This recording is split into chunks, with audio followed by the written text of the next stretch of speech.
ছোট্ট গ্রামে ছিল একটা খুবই মোটা বিড়াল, নাম ছিল গুটুরে। সারাদিন সে খেত আর ঘুমাতো। খাওয়া তার সবচেয়ে প্রিয় কাজ।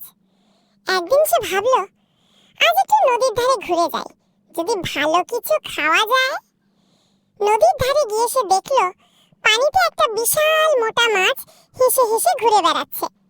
মাছটার নাম ছিল পুটুলি। সে এত মোটা ছিল যে পানির উপর ভেসে থাকতেও কষ্ট হতো। গুটুরে লোভে পড়ে বলল, ওহো, কি দারুণ মোটা মাছ! এটা পেলে তো দুপুরের খাবারটা জমে যাবে। কিন্তু পুটুলি খুবই চালাক ছিল। সে গুটুরের দিকে তাকিয়ে হেসে বলল, আমাকে খেতে চাইছো? আগে আমাকে ধরো তো। এই বলে পুটুলি পানিতে লাফিয়ে দিল, আর শুরু হলো খেলা। গুটুরে পানিতে ঝাঁপ দিল, কিন্তু একটু হাঁপাতে হাঁপাতে সে তীরে ফিরে এলো। সে বলল, এই মোটা দিলে আর দৌড়ঝাঁপ চলে না। পুটুলি হেসে বলল, খালি খেলে কি চলে বন্ধু? একটু ব্যায়াম করো, তারপর দেখা যাবে কে কাকে ধরে।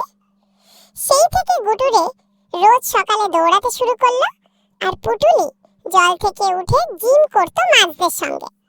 তাই তো বলে, খালি খেলে মোটা হওয়া যায়, কিন্তু মজা করতে চাইলে ফিটও থাকতে হয়।